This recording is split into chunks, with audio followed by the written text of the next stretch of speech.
एक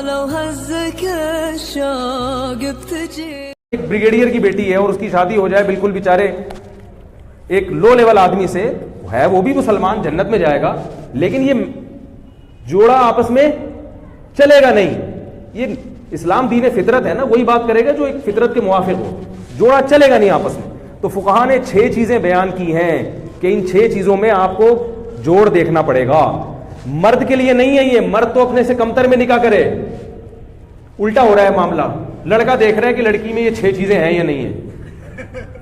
भाई आपको तो इजाजत दी है कि आप कमतर से भी कर सकते हैं। लड़की को कहा है कि जब उसकी शादी होगी तो बंदा उसके पैरेलल होना चाहिए या उससे ऊंचा होना चाहिए। जब बंदा ऊंचा होगा तो औरत मर्तबे में मर्द से कम दर्जे की होगी कि नहीं होगी?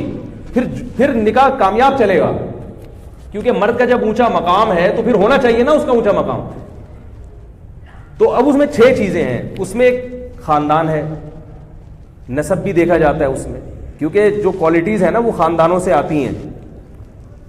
ये जो लोग कहते हैं ना खानदान बंदन कुछ नहीं होता है। मैं ये नहीं कह रहा गैर खानदान में ना करें, गैर खानदान में तो बिल्कुल करनी चाहिए शादी, अगर जोड़ का रिश्ता मिल रहा है। कमतर खानदान में ना करें। कमतर का मतलब क्या होता है? बास खानदान हरकतों में मशहूर होते हैं, नीच हरकतों की वजह से। यह मतलब नहीं कि उनमें हर आदमी नीच होता है, लेकिन बास खानदान ऐसे होते हैं कि वो हरकतों में क्या होते हैं, बोल लो ना यार, मशहूर होता है कि ये कोई अच्छी फैमिली नहीं, इनके तमीज वाले लोग नहीं है ये। सही है ना? उनमें बास लोग अच्छे भी निकल आते हैं। इसलिए कह रहा हूं कि अगर कोई नीच अच्छे खानदान का नहीं है तो उसका मतलब नहीं कि हर आदमी बुरा है, लेकिन बास खानदानों की क्वालिटीज ऐसी होती है बंदे को पता चला है बंदा खानदानी नहीं है, तो उसमें खानदान देखना है। दूसरा उसका पेशा देखना है। लड़की बहुत ऊंचे खानदान यानी पेशे वाली की बेटी है, मिसाल के तौर पर बहुत बड़े आदमी की बेटी है, तो आप उसकी शादी बिल्कुल किसी लो लेवल आदमी से कर रहे हैं, तो ये जोड़ का रिश्ता नहीं चलेगी। समझ रहे हो? इसी तरह बहुत ज़हीन लड़की, उसकी शादी किसी मखंचू से कर रहे हैं।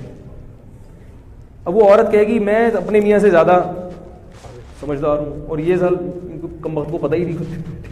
वो बात करता है तो आदमी कहता है यार तुम चुप ही रहते तो अच्छा था। इसको क्या कहते हैं? मखंचू।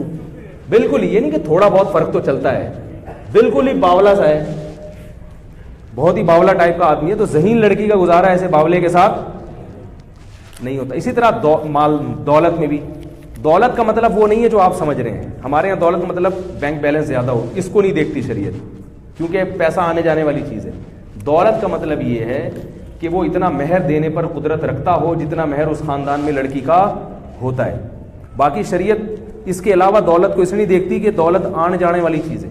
पंजाबी कहते हैं ना आने जाने वाली चीज है, क्योंकि आप गरीब हैं, कल पैसे आ सकते हैं, आज पैसा है तो कितने लोग हैं शादी की तो पैसा था, थोड़े दिन बाद क्या हो गए, गरीब हो गए। तो उस वक्त देखा जाएगा कि आप इतना मेहर पे कर सकते हैं। बाकी अगर दोनों हाथ दोनों पांव सलामत हैं तो शरीयत आपको दौलतमंद मानती है, क्योंकि आप कमा सकते हैं। तो ये चीज है।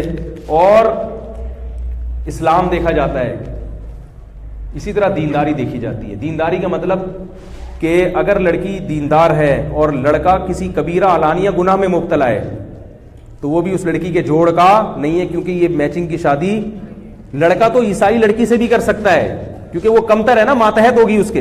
लेकिन लड़की का निकाह के लिए देखना पड़ेगा कि लड़की अगर दीनदार है, पर्देदार है, तो आप उसकी शादी किसी शराबी कबाबी से, बेदीन आदमी से नहीं कर सकते। गलत हो जाएगा ये। शरीयत आपसे पूछेगी, अल्लाह आपसे क़यामत के दिन सवाल करेगा कि तुम्हारी बेटी इतनी हयादार थी, उसको किसी ऐसे आदमी को तुमने क्यों पकड़ा दी। समझ रहे?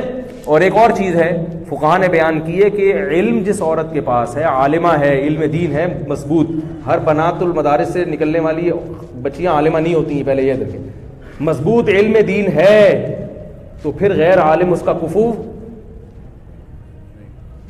नहीं आ रही बात।